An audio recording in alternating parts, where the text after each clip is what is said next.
नमस्कार, हम चंदन यादव अपने सबके नमस्ते बा और हमरा यूट्यूब चैनल में स्वागत बा। आज एक विशेष किस्म से हम एगो नया शुरुआत कर रहल बानी, एगो नया वीडियो के और एगो नया तरीका के शुरुआत कर रहल बानी पढ़ावे के, वो भी भोजपुरी में। ई काहे भोजपुरी में पढ़ावे का हम शुरुआत कर रहल बानी, काहे कि हमनी यहाँ तराई में गांव भर में सरकारी स्कूल बा या फिर कोनो भी विद्यार्थी बा तो वो नेपाली में पढ़ाई होता, इंग्लिश में पढ़ाई होता। तो ये बहुत ज़्यादा विद्यार्थी बा जो नेपाली में भी और इंग्लिश में भी टोटल रूप से कंप्लीट रूप से नहीं समझे सकत। कुछ विद्यार्थी बा जो साफा नहीं समझे सकत और जब समझी ना तो एग्जाम में लिखी कथी। इस सोच के हम सोचनी है कि काहे ना मैंने सब चीज़ हर एक टॉपिक हम भोजपुरी में समझा सकी। अगर भोजपुरी में हम कोनो टॉपिक समझा तनी, ग्रामेटिकल भइल या फिर कोनो कथा भइल या फिर चैप्टर भइल, कोनो भी चीज के मतलब हम अगर भोजपुरी में समझा देतनी तो शायद हो सकता अगर वो समझ जाई तो वो अपना से भी ओकर आंसर नेपाली में या फिर इंग्लिश में लिख सकता। एकदम इजी तरीका से, सजीलो तरीका से वो लिख सको, ऐसा हमार प्रयास बा, ऐसा हमार सोच बा। और हम पहिलका वीडियो बनावे जा रहल बानी और पहिलका हम शुरुआत कर रहल बानी पार्ट ऑफ स्पीच से, एगो ग्रामर टॉपिक से शुरुआत कर रहल बानी। कैसे ग्रामर आगे चल के पूरा ग्रामर पार्ट ऑफ स्पीच पर ही डिपेंडेंट बा, ओकरे के लेके ही सेरो फेरो में बा। उससे हम एगो सजीलो और एकदम जनरल टॉपिक से शुरू कर रहल बानी। हमरा आशा बा कि हमारी प्रयास कहीं ना कहीं अगर 10 गो भी बच्चा ऐसे प्रेरित होता और कुछ सीखता तो हम अपना आप के सफल समझन। और हमारे बस इतने सोच बा कि हमारा पास जो तरीका से सोचे के क्षमता बा, हो सकता हमारे से अच्छा नॉलेज बहुत आदमी के हुई, पर हम अपना ओर से प्रयास करके चाहता नहीं कि हम अच्छा से अच्छा तरीका से कोनो भी सब्जेक्ट या फिर कोनो भी कंटेंट, कोनो भी टॉपिक बढ़िया से सब विद्यार्थी तक ले हम पहुंचा सकी, समझा सकी, ताकि ओकरा समझ जाए तो लिखे में आसानी होके। उससे हम सबसे पहले पार्ट ऑफ स्पीच शुरू करे जा रहल बानी। हमरा आशा बा सब के अच्छा लागी। अगर अच्छा लागी तो हमरा के और भी हिम्मत देवेला, इंस्पायर करेला अपने हमरा चैनल के सब्सक्राइब कर सकतनी, लाइक शेयर कमेंट कर सकतनी। और कोनो भी टॉपिक पढ़े के बा या फिर अपने के समझे के बा तो हमरा के कमेंट करी कि हर टॉपिक पर सर हमरा के समझाई, हम समझा देम। वैसे ही हम आगे बढ़ रहल बानी। धन्यवाद। हमनी आज पार्ट ऑफ स्पीच शुरू करी जाम।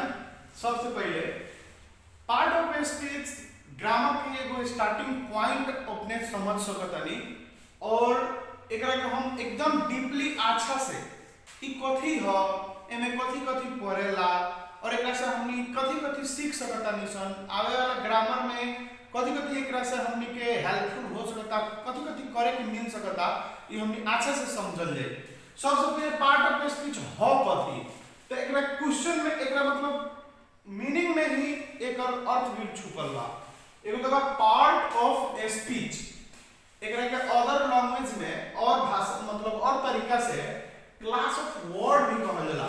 क्लास ऑफ वर्ड मतलब वर्ड के मतलब शब्द और क्लास मतलब कक्षा, शब्द के कक्षा माने जैसे बहुत ज्यादा विद्यार्थी मिल के एगो क्लास बनेला, वैसे ही बहुत सारा शब्द मिल के ई कथी बनेला, पार्ट ऑफ स्पीच बनेला।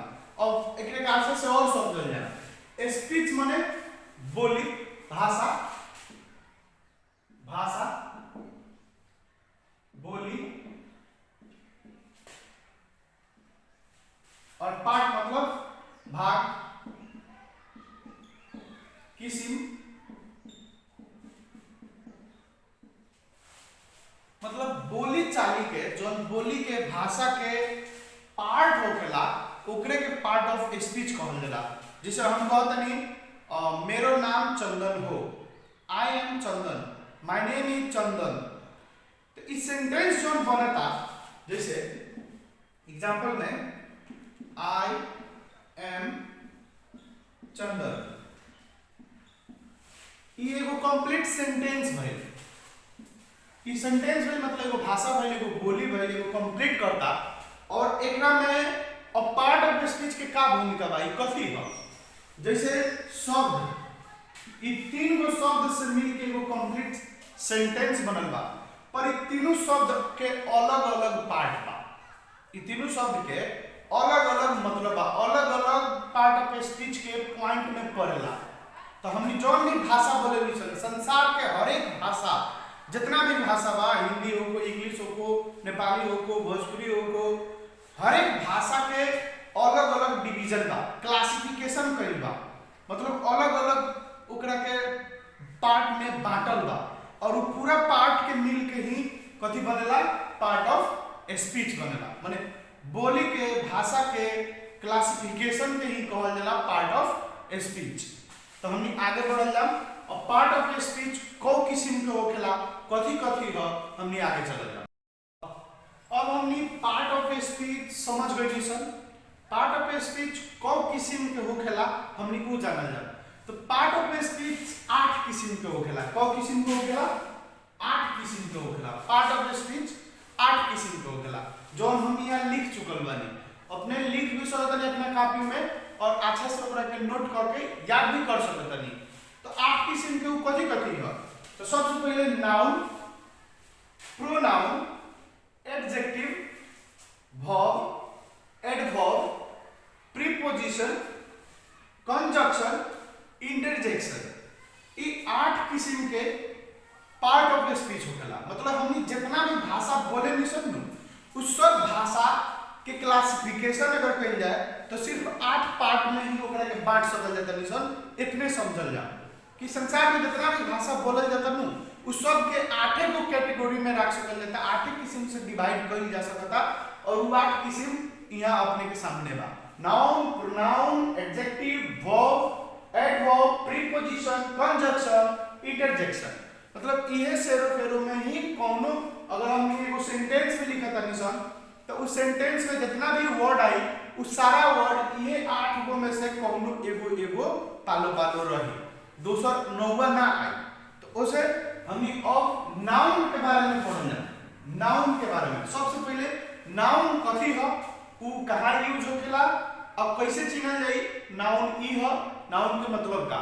हमनी आगे नाउन पर जाइए। पार्ट्स ऑफ ए स्पीच के पहिलका पॉइंट बा नाउन। अब नाउन कथी है, हमनी यहाँ नेपाली में लिख देबनी, नाउन के नाम व संज्ञा कहल जाला, और नाउन के डेफिनेशन भी हम यहाँ लिख लेबनी, ओसे हम अपने के समझा सकतनी, अच्छा से समझी। Noun is the name of a person, place or a thing. मतलब नाउन उस चीज के नाम है, जैसे पर्सन के नाम है, प्लेस के नाम है, थिंग के नाम है। नाउन ई चीज ऐसा मने है जौन संसार के हरेक चीज के अपन अपन व्यक्तिगत नाम बा, और ओकरा नाम के ही नाउन कहल जाला। मतलब इस संसार में अगर हरेक चीज नाउन है, जौना चीज के नाम बा ओकर अपन व्यक्तिगत नाम बा, उ चीज के नाउन कहल जाला। अगर संसार में हरेक चीज बा, living things, non living things, और उस सब के अपन अपन नाम बा, तो ओकरे के ही नाउन कहल जाए। जैसे पर्सन, इस संसार में पर्सन करीब हमने जानता नहीं सन, हमने के नेपाल में 3 करोड़ से ज्यादा आदमी बा, उस सब के अपन अपन नाम बाकी नहीं खे, उस सब व्यक्ति के पालो पालो अगर नाम बा तो ओकरे के नाउन कहल जाए। कैसे पर्सन इंडिकेट करता, ऊपर से प्लेस, इस संसार में बहुत ठाव बा, उस सब ठाव के अपन अपन नाम बा, और उस सब ठाव के नाम के ही नाउन कहल जाए। और अ थिंग मतलब वस्तु भी बहुत बा, कपड़ा बा, सुन बा, हवा बा, पानी बा, ई आकाश बा, टेबल बा, मार्कर बा, व्हाइट बोर्ड बा, स्कूल बा, फैन बा, मोबाइल बा, लैपटॉप बा, ये सब चीज थिंग्स है, और ये सब चीज के अपन अपन नाम बाकी नहीं थे। तो वैसे ही जितना भी संसार में चीज बा, अच्छा से समझल जा, जितना भी संसार में चीज बा और उस सब चीज के अपन अपन नाम बा, ओकरा नाम के ही नाउन कहल जाला। नाउन सिंपली एक डेफिनेशन में ही एक अर्थ लुकल बा। Noun is the name of a person, place or a thing. हमने एग्जांपल से समझल जा, पर्सन, राम हम लिख सकत हनी, राम का दिया पर्सन है, ई कथी भाई नाउन भाई। हरि लिख सकत हनी, हरि कथी है पर्सन है, नाउन है। सीता लिख सकत हनी, ई भी पर्सन है, तो ये कथी भाई नाउन भाई। अब यहाँ पे प्लेस, तो प्लेस ठाव तो बहुत बनो, तो सब ठाव के अपन अपन नाम बाकी नहीं है, तो सब ठाव के अपन अपन नाम बा तो कथी हो नाउन। जैसे बीरगंज नाउन, नेपाल ठाव के नाम, जगह के एगो देश के नाम, तो ये भी कथी भाई नाउन है। अब थीम में हमने लिख सकता निशन गोल्ड, वाटर, एयर, सब थीम। एकरा में हम थीम लव भी रख सकता निशन, लव, हेट, ये सब कथी है थीम। तो ये सब थीम के अपन अपन नाम बा, और इस सब नाम जितना भी बा उस सब के नाउन कहल जाला। सबसे पहले नाउन के हमनी अब पार्ट्स भी होखेला, तो नाउन के हमनी सिंपली अगर कोई पूछे तो कौगो पार्ट होखेला, तो दो पार्ट होखेला, एगो काउंटेबल नाउन, एगो अनकाउंटेबल नाउन।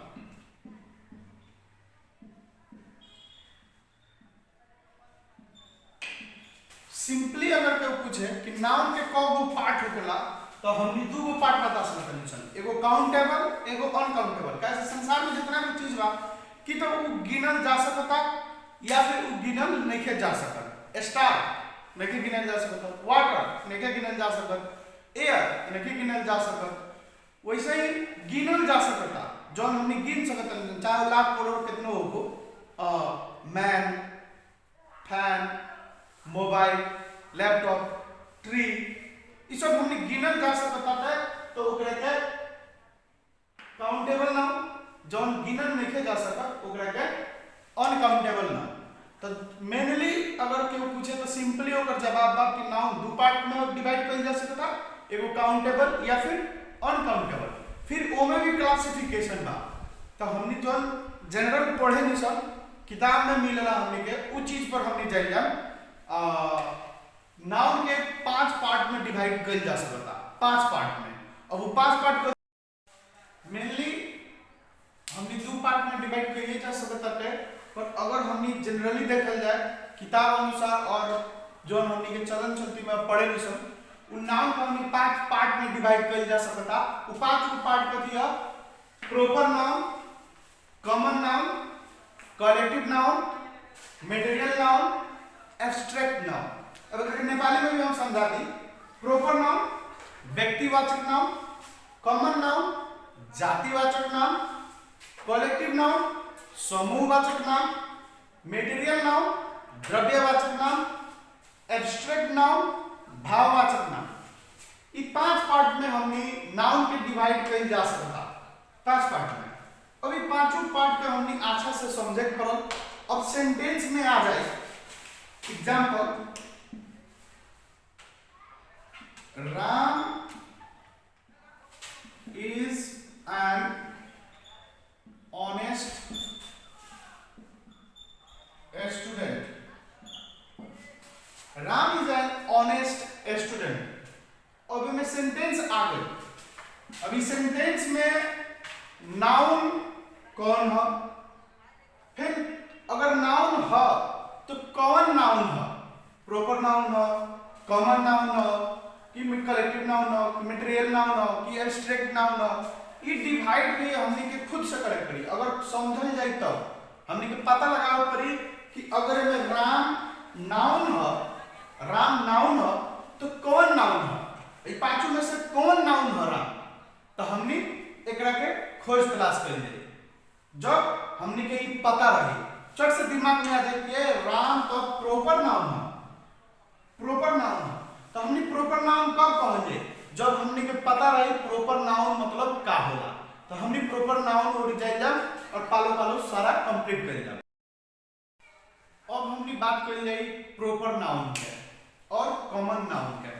प्रॉपर नाउन के हमने क्या कहल जाला व्यक्तिवाचक नाम, कॉमन नाउन के जातिवाचक नाम।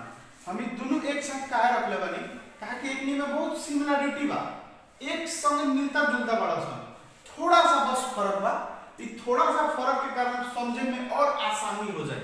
सबसे पहले तो हम यहाँ एक डेफिनेशन बताओ चाहे इंग्लिश में क्या कहता, a proper noun refers to the specific name given to any person place or a thing. एमे दो गो चीज नोटिस करेगा, specific name given to any person place or a thing. हमने नाउन के डेफिनेशन का पढ़ने है sir. Noun is the name of any person people place and thing. मतलब नाउन वो चीज है जो हर एक चीज के अपन व्यक्तिगत नाम बा, उस चीज के नाउन कहल जाला।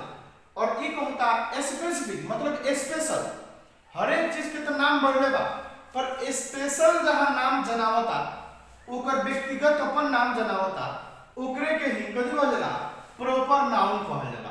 Proper noun, special noun, specific name given to any person place or a thing. और यहाँ कथी कहता कॉमन नाउन में, it is the common name given to a person place or a thing. समझे वाला बात पर अच्छा से समझे के हम बहुत बढ़िया से कंप्लीट कर देनी। बस पहले डेफिनेशन हम समझा दी। इट द कॉमन नेम होल एंड सोल, एकरा के जैसे स्टूडेंट कह दो ना कॉमन नेम। अब क्लास में बहुत आदमी बैठल बा, लड़का लड़की सब बैठल बा, पर सब लड़का लड़की के डायरेक्ट स्टूडेंट कह देला से वो कॉमन नेम हो गए, कॉमन नेम हो गए। अब बॉयज कह देला पर कॉमन नेम हो गए बॉयज, तो बॉयज के टाल बा नो, तो सब टाल बॉयज के एके बेर में जना दिया, हरि राम सीता गीता उना जनावल गए। डायरेक्ट स्टूडेंट कह देवल गए, पूरा क्लास के स्टूडेंट हो गए, तो कॉमन नेम हो गए स्टूडेंट। अब गर्ल्स जना दो, गर्ल्स आर वेरी गुड, तो गर्ल्स कहते मतलब गर्ल्स मतलब जितना लड़की बैठल बा क्लास में सब गर्ल्स मतलब होल वर्ल्ड के भी गर्ल्स कह सकल जाता, तो गर्ल तो कह दो, तो गर्ल कब गए कॉमन नेम है। पर स्पेशल नेम हर एक केटी के बाकी नहीं के, हर एक लड़की के अपन व्यक्तिगत नाम बाकी नहीं के, अगर ओकर अपन व्यक्तिगत नाम बा और ओकर नाम से जनावल जाता, सीता, रीता, पूजा, रोशनी, तो वो कहीं में चल जाए, प्रॉपर नाउन में चल जाए। और ओकरा के डायरेक्ट गर्ल्स कह देवल गए, तो वो कथी में जाए, कॉमन नाउन में जाए। बहुत अच्छा से समझे के। और स्टूडेंट कह देवल गए, तो बॉयज भी आ गए, गर्ल्स भी आ गए, पूरा स्टूडेंट, तो वो भी स्टूडेंट का आ जाए, कॉमन नाउन में जाए। वैसे ही यहाँ पर्सन का हमने बात कर लेनी सब, अगर स्पेशल इंडिकेट व्यक्तिगत नाम जना होता तो प्रॉपर नाउन हो गई, और सामूहिक रूप से जना होता तो वो कथी में चल जाए, कॉमन नाउन में चल जाए। अब यहाँ प्लेस, सिटी, एग्जांपल यहाँ देता नहीं,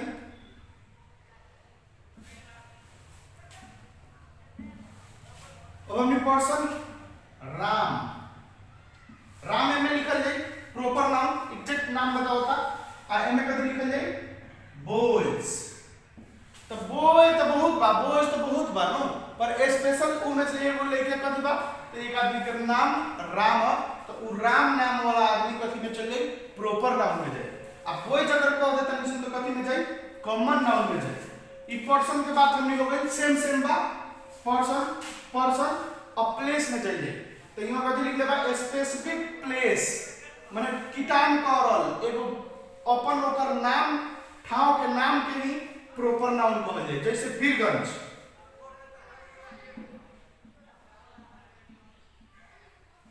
अब वीरगंज कहते मतलब स्पेशल हो गए। अब शहर, सिटी यहाँ लिखल है,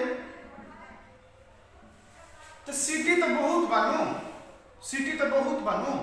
बाकी नहीं के, शहर तो बहुत बानो, टाउन तो बहुत बानो, पर पूरा वर्ल्ड में जितना भी शहर बा सब के हमनी जनावा कितना एक डायरेक्ट सिटी कह देवल जाए, सिटीज कह देवल जाए, है नु।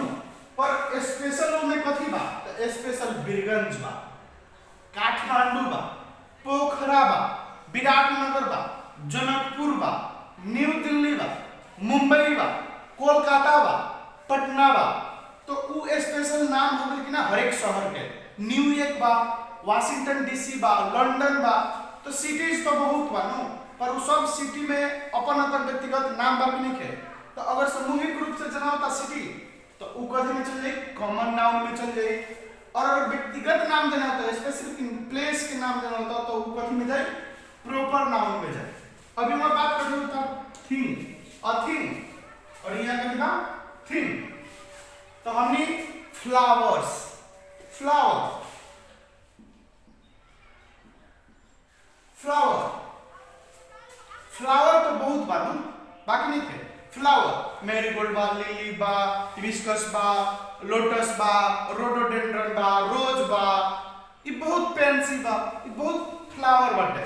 पर उस सब फ्लावर के एक गोटे हमनी कथी से जना देते निसन फ्लावर, तो कॉमन नाउन में चल जाए। एक गोटे flowers, there are lots of flower in a garden, माने गार्डन में बहुत सारा फूल बा।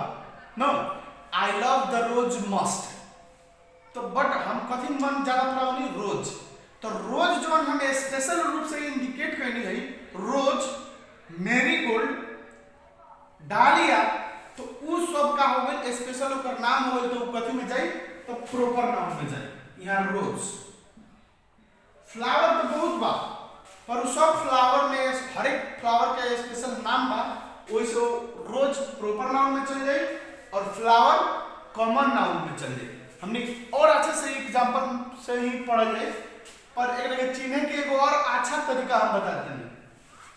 प्रॉपर नाउन नोट में लिख लो, note, it always start with capital letter.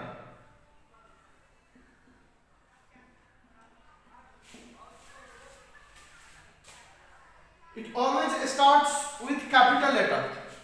ये हमेशा प्रॉपर नाउन सेंटेंस में कहीं भी रही, ये कथी से स्टार्ट होकेला, कैपिटल लेटर से स्टार्ट होकेला। सिंपली आंख मूंद के अगर चिन्ह के बताओ, प्रॉपर नाउन चिन्ह के तरह सिंपली कथी करे जाए, ए प्रॉपर नाउन अगर सेंटेंस में कैपिटल लेटर में बा, कहीं भी बा, तो वो प्रॉपर नाउन बा। अब कॉमन नाउन के कथी बा, कॉमन नाउन में अगर कॉमन नाउन के कैपिटल लेटर कब रहला, जब वो सेंटेंस के स्टार्टिंग में रहला। अगर कोनो वर्ड, कॉमन नाउन के वर्ड अगर सेंटेंस के स्टार्टिंग में बा, तबे वो में कैपिटल लेटर यूज करी जा सकता। अगर वो बीच में कहीं बाटे तो ओकरा में कैपिटल लेटर यूज ना हो। पर प्रॉपर नाउन कहीं भी रही, सेंटेंस के पहले रही, सेंटेंस के बाद में रही, वो में कैपिटल लेटर ही यूज हुई, कैपिटल लेटर ही यूज हुई। पर अगर कॉमन नाउन सेंटेंस के आगाड़ी बा, फर्स्ट में बा, तबे कैपिटल लेटर यूज हुई। अगर बीच में कहीं बा तो वो में कैपिटल लेटर यूज ना हो। अब हमने थोड़ा दूगो एग्जांपल देके यहाँ प्रॉपर नाउन के और कॉमन नाउन के समझे की कोशिश कइल जाए। हम तोहनी सबसे पूछे के चाहतनी कि दूगो सेंटेंस लिख ले बनी, ओमे प्रॉपर नाउन कौन है और कॉमन नाउन कौन है, ई तोहनी बतावल लगे। हम ओकर लास्ट में जवाब दें। Sita is going to market, earth is a planet. पहले सेंटेंस बा Sita is going to market, earth is a planet. ये दोनों सेंटेंस में प्रॉपर नाउन भी बा और कॉमन नाउन भी बा। तो सबसे पहले प्रॉपर नाउन और कॉमन नाउन हमें खोजे के बा कि हमें नाउन कौन कौन है, और ओकरा बाद में नाउन है तो प्रॉपर नाउन कौन है, कॉमन नाउन कौन है। तो देख लो लगे, समझ गए लगे। लो सबसे पहले तो सीता नाउन है, मार्केट नाउन है, एमे अर्थ नाउन है, प्लैनेट नाउन है। अब सीता प्रॉपर नाउन है कि कॉमन नाउन है, हमने ये सोचल था। प्रॉपर नाउन के डेफिनेशन हमने आगे देखनी है सर कि एग्जैक्ट जो ना के नाम बताई, ओकर स्पेशल नाम बताई, ओकरे के हमने प्रॉपर नाउन कहल जाए। और कॉमन नाउन जो ने को सब होल में जनावे वाला चीज के नाम बता दी, एगो सामूहिक रूप से जनावे वाला चीज के नाम बता दी, ओकरा का हमने कथि कहल जाए, कॉमन नाउन कहल जाए।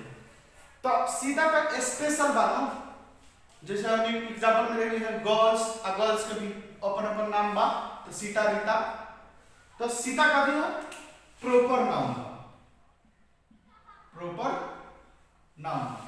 अब मार्केट, तो मार्केट बाजार तो बहुत बा ना, मीना बाजार बा, अपने के चोर बाजार बा, उसे बहुत बाजार बा, छोटा छोटा बहुवरी बाजार बा, नगरदा बाजार बा, भावरटर बाजार बा, बहुत बाजार बाजार बा, बीरगंज में बहुत ऐसा मार्केट बा, बाकी नहीं के लाइफ स्टाइल बा, रुंगा मॉल बा, बहुत मार्केट बा नो।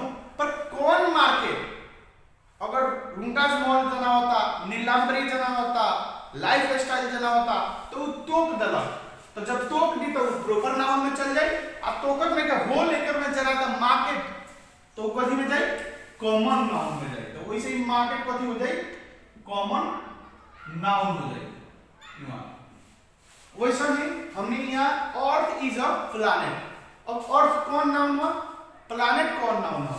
तो यहाँ अर्थ प्लैनेट तो बहुत सारा बा नो, प्लैनेट तो बहुत सारा बा, बाकी नहीं के 8 गो प्लैनेट बा हमने के सोलर सिस्टम में। तो 8 गो प्लैनेट बा, तो होल 8 के एक बार में हमने कथी से जना समझ जाता, प्लैनेट से। तो यो प्लैनेट कथी हो जाए, कॉमन नाउन हो जाए, कॉमन नाउन। पर उस प्लैनेट में भी हर एक प्लैनेट के अपन अपन नाम बाकी नहीं है, तो अपन अपन नाम बा। तो ई अर्थ में से एगो बाकी नहीं है, वीनस, मार्स, अर्थ, ये सब जुपिटर, सैटर्न, यूरेनस सब व्यक्तिगत अपन अपन नाम बा। तो अर्थ भी ऊपर अपन नाम बा, तो ये अर्थ का हो जाए प्रॉपर नाउन। कथी हो जाए, प्रॉपर नाउन। इस समझे में बहुत आसान बाकी नहीं है, हमने अगर ध्यान से समझल जाए तो बहुत आसानी से अगर सेंटेंस कोनो भी सेंटेंस आवता तो उस सेंटेंस में हमने अंडरलाइन या फिर सर्कल कर सकल जाता, पॉइंट आउट कर सकल जाता कि प्रॉपर नाउन कौन हुआ और कॉमन नाउन कौन हुआ। प्रॉपर नाउन व्यक्तिवाचक, कॉमन नाउन जातिवाचक। अब हमने आगे बढ़ल जाए और आगे के मटेरियल और कलेक्टिव नाउन के बारे में पढ़ल जाए। अब हमने कलेक्टिव नाउन और मटेरियल नाउन के बारे में पढ़ल जाए।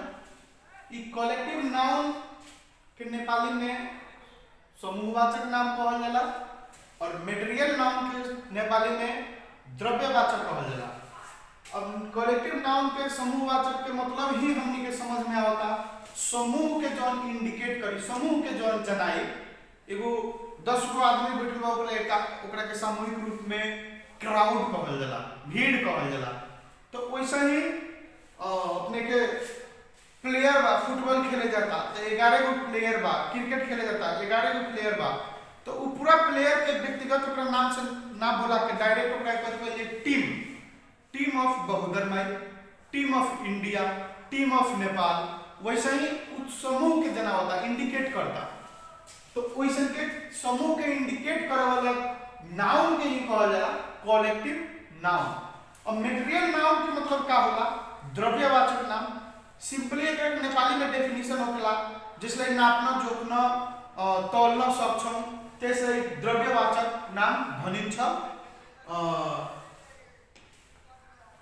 यो प्राय अनकाउंटेबल नाउन में पर्छ, माने ई प्राय अनकाउंटेबल नाउन में परेला और एकर डेफिनेशन से हमनी समझे के कोशिश कइल जाए। collective noun is a noun that refers to a group of people, animals or things. collective noun वो noun है जोन कथी के रिफर्स करला, कथी जनावेला, तो यहाँ ग्रुप ऑफ कथी के जनावेला। तो हमने हर एक नाउने में पढ़नी है sir. Noun is the name of people, animal, things, ये सब चीज पढ़नी है सर। तो यहाँ नाउन में सिर्फ तीने गो चीज के डिस्क्राइब कइल बाटे, कैसे हमनी को बड़ी सिर्फ तीने गो चीज बा, पीपल, प्लेस एंड थिंग्स। तो यहाँ पीपल, एनिमल एंड थिंग्स मतलब ई चीज के समूह के ही कथी कहल जाला, कलेक्टिव नाउन कहल जाला। जैसे पीपल के आदमी के समूह के कथी कहल जाला, क्राउड कहल जाला, क्राउड कहल जाला।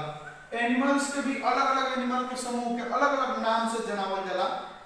अब थिंग्स के भी समूह होखेला, और जैसे बंच ऑफ बनाना, बंच ऑफ ग्रेप्स, ई केरा के जैसे गुच्छा होखेला तो ओकरा के कथी कहल जाला, बंच ऑफ बनाना। वैसे ही थिंग्स हो गइल। आ पीपल के भी अपने के ग्रुप के कथी कहल जाला, टीम कहल जाला। वैसे ही material noun are the names of materials or substance out of which things are made. मतलब मटेरियल नाउन वो चीज है, name of material and substance मतलब ये वैसन नाउन है जवना से कोनो वस्तु बनावल जाला। वो हर एक चीज इस संसार में मिले वाला हर एक चीज जवना से कुछ बना सकल जाता, जो कुछ यूज में आ सकता, कुछ बना के ओकरा के ही मटेरियल नाउन कहल जाला, जवना का हम यूज कर सकता नहीं सर। जैसे गोल्ड, गोल्ड का हमने कुछ बना सकता जैसे गहना और यूज में आ सकता। आयरन लोहा, सिल्वर, अपने के वाटर, वाटर के भी हमने यूज में लिया सकता जैसे द्रव्यवाचक नाम ही एकरा के कहल जाला। और जैसे नापना जोखना तौलना सक्षम है ना, तरह गणना सकते न, मतलब गिने ना सकल एक बार ओकरा के नापे जोखे तौले सकल जाई, ओकरा के ही मटेरियल नाउन कहल जाला। ये दोनों बहुत सिंपल बा, साधारण बा, एकरा का हमने एकदम इजी तरीका से बुझ सकता नहीं सन कि ई व्हाइट बोर्ड बा, व्हाइट बोर्ड कथी में पड़े, मटेरियल नाउन में पड़े।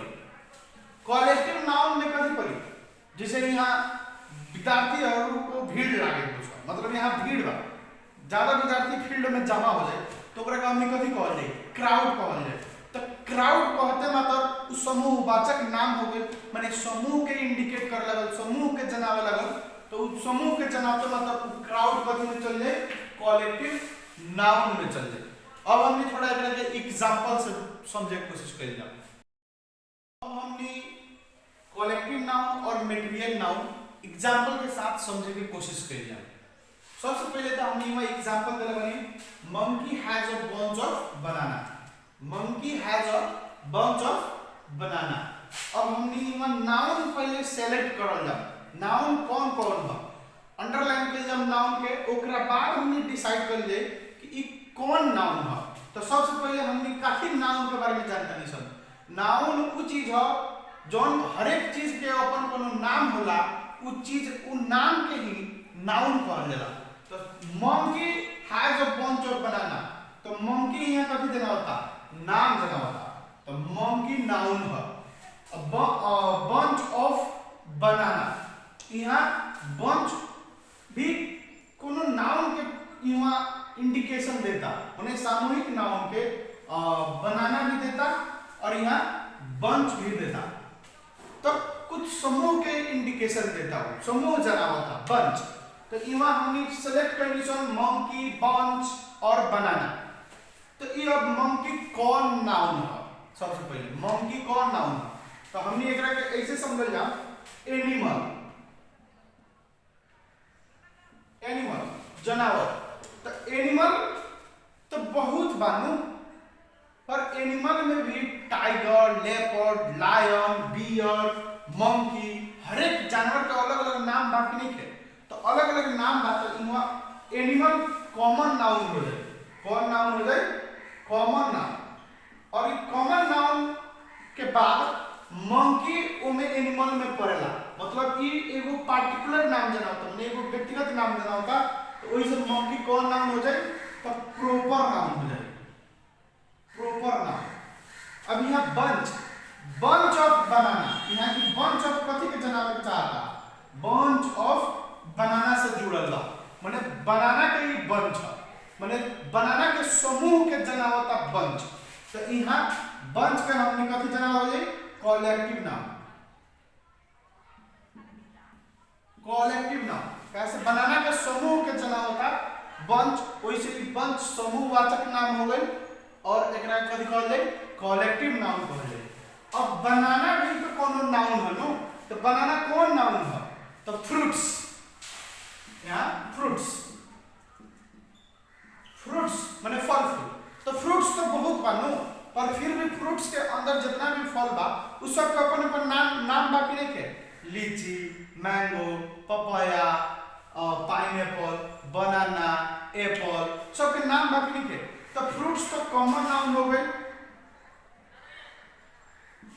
पर एप्पल और बनाना कथी हो गए, प्रॉपर नाउन हो गए, कीटान कर दो पर अपन व्यक्तिगत नाम बता दो, तो ये प्रॉपर नाउन हो गए बनाना।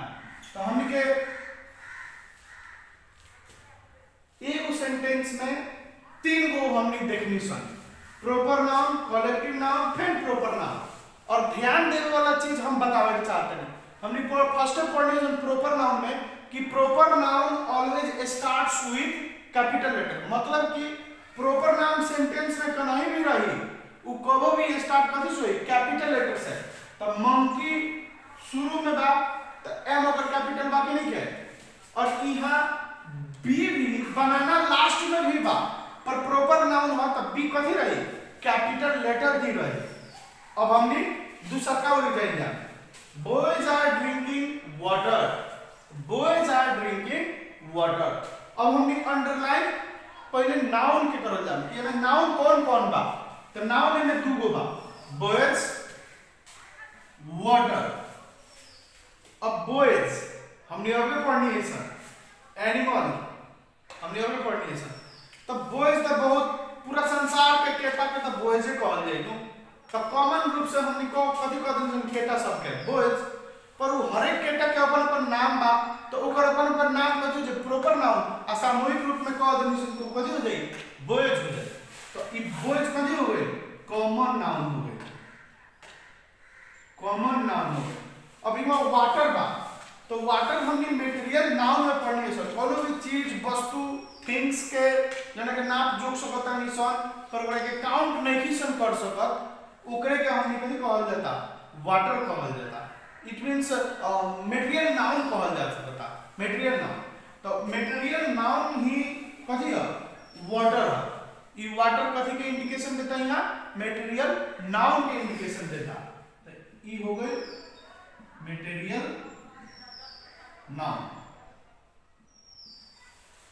अब हमने last origination abstract noun, abstract noun origin अब चलो ना हमने नाउन के लास्ट पार्ट भाववाचक नाम प्रवानिशन। एब्स्ट्रैक्ट नाउन जौन एक नेपाली में भाववाचक नाम कहल जाला, हमने अच्छा से समझ सकत सन भाववाचक नाम कहते मतलब एक भावना के जनावे वाला, हमने इच्छा आकांक्षा जो हमने फील करनी सन अपन इनसाइड ओकरे के ही भाववाचक नाम कहल जाला, एब्स्ट्रैक्ट नाउन कहल जाला। डेफिनेशन से हमने समझे के कोशिश करी जाला, it is something which you can't see, taste, hear or touch but can feel.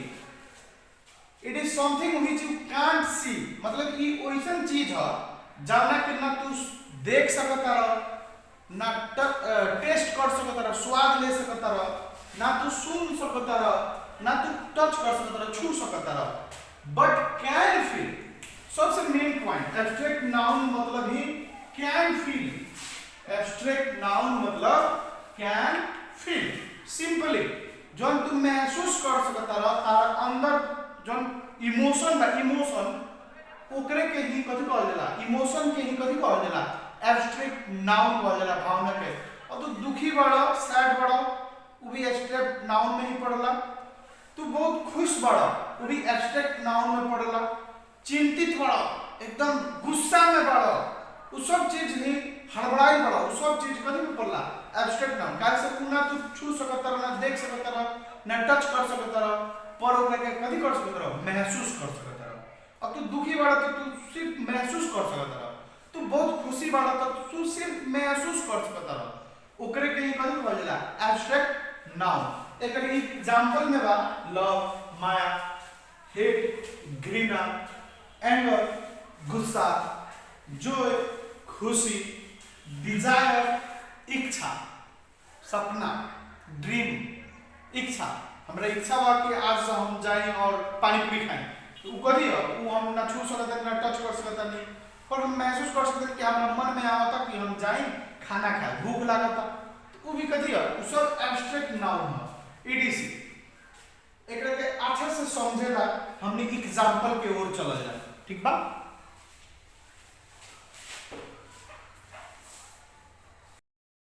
हमने एब्स्ट्रैक्ट नाउन एग्जांपल से समझे की कोशिश कइल जा।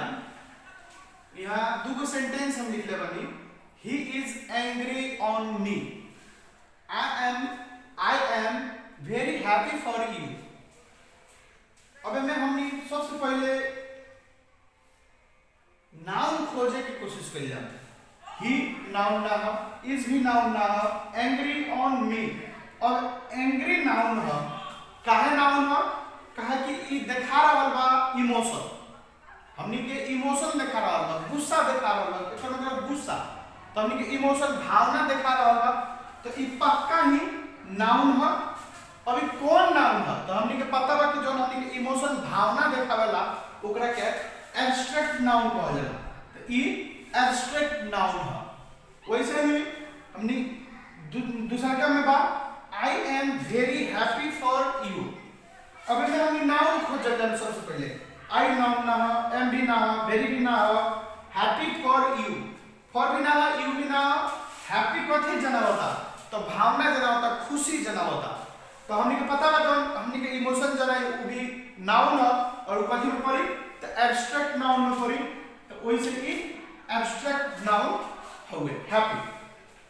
वैसे ही हमनी पूरा नाउन के क्लासिफिकेशन पढ़नी सन, नाउन कथी है वो भी पढ़नी सन, और आगे वाला दिन में हम ग्रामर पार्ट ऑफ स्पीच के आगे वाला पार्ट्स भी हम बताएं, अपने सबके प्रोनाउन एडजेक्टिव सब बताएं। ई पहला वीडियो हमरा लागल कि शायद हम समझा सकतनी, हमारी प्रयास है, कुछ मिस्टेक भेल तो हम समझाएं, हम अपना आप के और इम्प्रूव करते चलें और अच्छा से अच्छा तरीके से हम समझावे की कोशिश करें। अभी फिलहाल थोड़ा में भी हम बुझावे ना सकल लोग, पर हम अपना ओर से कोशिश कैली है और अगला वीडियो में हम और अच्छा से समझावे की कोशिश करें। अपने सबके सपोर्ट चाहिए, सब विद्यार्थी लोग के सपोर्ट चाहिए, क्या तो हम बहुत मेहनत कर रहा बानी और हम चाहता नहीं कि तोहनी सबके कॉन्सेप्ट हम क्लियर करी, हर एक टॉपिक के क्लियर करी भोजपुरी में, ताकि तोहनी अच्छा से समझो और समझला के बाद में कोनो भी सेंटेंस होके, कोनो भी बुक होके, कोनो भी टॉपिक होके तोहनी समझ जेबे लगिन, तो शायद हो सके तोहनी बता देबे लगिन। अब हमरा ना बताओ पर कि प्रोनाउन आवेला दिन में हम तो बतेबे करम, पर प्रॉपर नाउन केकरा कहल जाला, क्वेश्चन वर्ड के, क्वेश्चन नाउन के प्रॉपर नाउन कहल जाला, ई तो शायद हमरा अब ना बताओ पड़ी, तोहनी खुद भी अब बुक उठावे लगिन और चट सेंटेंस देखे लगिन और उनमें खुद से अंडरलाइन कर लगिन कि प्रॉपर नाउन कौन है, कॉमन नाउन कौन है, कलेक्टिव नाउन कौन है, मटेरियल नाउन कौन है, एब्स्ट्रैक्ट नाउन कौन है, तोहनी खुद से भी रिविजन करो लगिन और हमरा विश्वास बा तोहनी के बहुत हेल्पफुल रही। और ये वीडियो अगर अच्छा लागल हो तो कमेंट करी, लाइक करी, शेयर करी और हमरा के सपोर्ट करी। हम रोज प्रतिदिन हम 7 बजे एगो वीडियो डाल दें, हर एक कंटिन्यूअस रूप से। अगर अपने के एक्स्ट्रा भी कुछ जाने को हुई तो हम अपन मोबाइल नंबर भी छोड़ दें, व्हाट्सएप नंबर हम छोड़ दें, हमरा के अपने कांटेक्ट करी, कॉल करी और अपने हमरा से पूछी, हम उस टॉपिक पर अपने के एकदम अच्छा से हम विस्तार रूप से समझा के वीडियो बना के अपने के पोस्ट करे की कोशिश करें। धन्यवाद, जय नेपाल।